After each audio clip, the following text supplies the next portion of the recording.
Brahms' Fourth Symphony is the piece that led to me getting to play at Carnegie Hall, sort of. So it's a really important part of my rebuilt collection of actual discs that mean something to me. It was autumn 1995. I'd finished university that summer and was on a year out before I started my PhD. My dad was heading to the east coast of America with the BBC Symphony Orchestra for a 3-week tour that included 5 days in New York. And Dad said to me, if you can get yourself to New York, we can have some fun. The orchestra had a couple of days off for sightseeing and a concert at Carnegie Hall. It was an opportunity that was too good to miss. And I got really lucky. I was working in the pub over the road and the landlord's wife worked for Air Canada at Heathrow.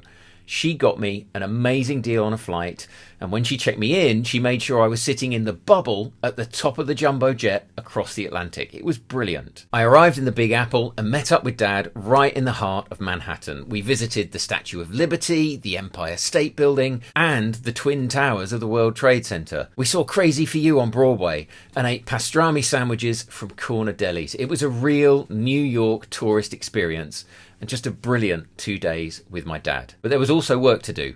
A performance at Carnegie Hall with Brahms' Fourth Symphony as the main event. Concert days for professional orchestras often involve a morning rehearsal, 10 till 1, something like that, then lunch, rest, and a cool time an hour or more before the show starts. And as the orchestra gathered on stage for their morning rehearsal, Dad handed me his trumpet, saying, "Go on then." And with all the professionalism I could muster, I knocked out a C major scale. So I've played at Carnegie Hall.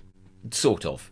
To celebrate, I had several Long Island iced teas in Rosie O'Grady's bar that afternoon, before getting to hear my dad perform, properly this time, at the most famous concert hall in the world. And the symphony was glorious. Brahms takes ideas from the past, a modal scale in the second movement, and a theme from Bach to build variations for the finale, and weaves some of the deepest music of the 19th century. It's utterly wonderful. It was great in New York with Andrew Davis conducting the BBC, and it's great on this disc with Gunter Wand, who worked with the BBC regularly, conducting the North German Radio Symphony Orchestra.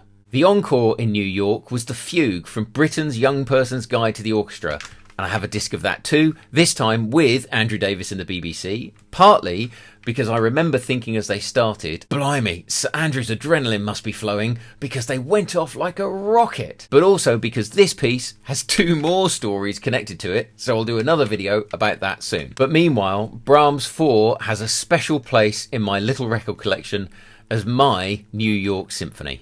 If you've got a story about Brahms 4 or Carnegie Hall, please share it in the comments, and I'll see you very soon for another story from me.